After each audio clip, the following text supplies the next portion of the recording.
Assalamualaikum warahmatullahi wabarakatuh. Di kesempatan kali ini saya akan menganalisis sebuah berita.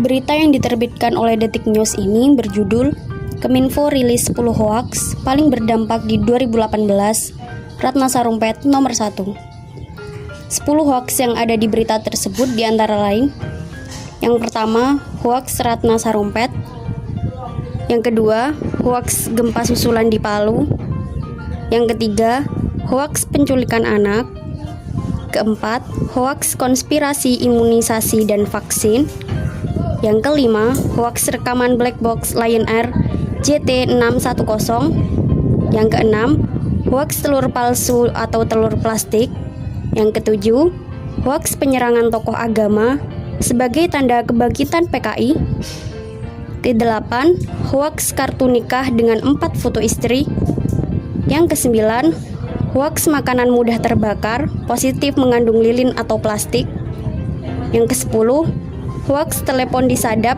dan chat di WhatsApp dipantau pemerintah.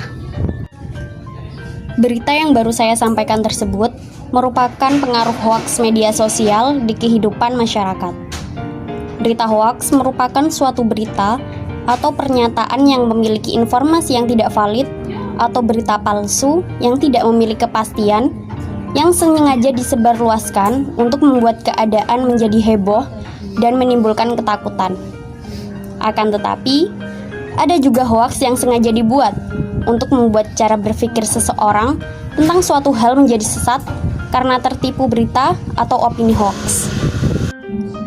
Salah satu alat penyebaran berita hoaks yang sedang marak saat ini adalah media sosial. Media sosial dapat dengan mudah diakses melalui telepon pintar atau smartphone. Beberapa media sosial yang menjadi sasaran empuk penyebaran berita hoaks yaitu Facebook, Instagram, WhatsApp, bahkan YouTube. Kebiasaan masyarakat Indonesia yang cenderung ingin cepat berbagi informasi di dunia nyata maupun dunia maya tanpa memperhatikan sumber berita dan mengecek ulang sumber berita yang pertama kali membuat atau menyebarkan berita tersebut, menyebabkan semakin luasnya penyebaran hoaks yang sukar dikendalikan. Karena kebiasaan inilah yang menjadikan seseorang langsung percaya tanpa memperdulikan kebenarannya dan secara tergesa-gesa membagikan berita atau informasi tersebut kepada pengguna media sosial lainnya. Salah satu contoh dari 10 berita bohong atau hoaks yang tadi saya sampaikan adalah kasus hoaks yang dibuat oleh Ratna Sarumpait yang disebarluaskan melalui media sosial.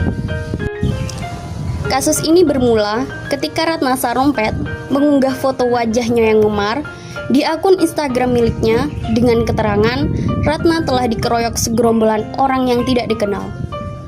Pada saat itu, Ratna Sarumpait merupakan salah satu anggota tim sukses pasangan Capres dan Cawapres Prabowo Subianto dan Sandiaga Uno. Oleh karena itu, kasus ini dianggap cukup menarik dan menuai banyak kontroversi karena politisi Prabowo Subianto, Capres Republik Indonesia, juga membenarkan pernyataan yang telah dibuat oleh Ratna Sarumpait. Hal ini menimbulkan kritik dan fitnah yang menunjuk kepada pihak tertentu. Kasus ini tidak memerlukan waktu yang lama untuk tersebar di media sosial. Banyak yang merepost atau mengunggah ulang melalui media sosial lainnya seperti Facebook, Twitter, Google, YouTube, dan lain sebagainya. Hal ini menjadi contoh bahwa mudahnya berita hoaks menyebar melalui media sosial. Selain pengguna media sosial yang banyak, fitur membagi berita atau meng-share berita tersebut sangatlah mudah.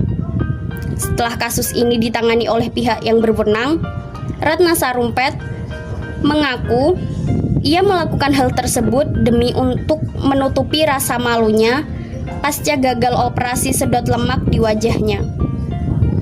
Akibat dari tanpa mencari tahu kebenarannya, banyak orang yang merasa tertipu ketika sudah mengetahui kebenarannya. Hoaks sendiri telah menimbulkan keresahan dan membuat sebagian masyarakat merasa terancam, bahkan dapat memecah belah persatuan bangsa. Solusi agar tidak mudah terpengaruh oleh berita hoaks tersebut adalah membangun daya pikir masyarakat agar tidak mudah terprovokasi oleh hoaks yang tidak dapat dipastikan kebenarannya, berpikiran kritis dalam menerima sebuah berita atau informasi, menelaah kembali sebuah berita atau informasi dengan melakukan pengecekan ulang sumber berita atau informasi yang didapat, serta tidak berlebihan dalam menanggapi sebuah berita. Dengan ini, masyarakat diharapkan bisa mengambilkan peran dalam menyikapi berita hoaks melalui media sosial. Dalam kehidupan yang serba teknologi ini, berita hoaks semakin marak dari tahun ke tahun. Maka dari itu, masyarakat dihimbau untuk tidak langsung percaya begitu saja terhadap suatu berita. Masyarakat harus mengenali ciri-ciri berita hoaks sehingga tidak mudah untuk dipengaruhi oleh berita yang belum jelas kebenarannya. Sekian dari penjelasan yang dapat saya sampaikan. Kurang lebihnya mohon maaf. Terima kasih. Wassalamualaikum warahmatullahi wabarakatuh.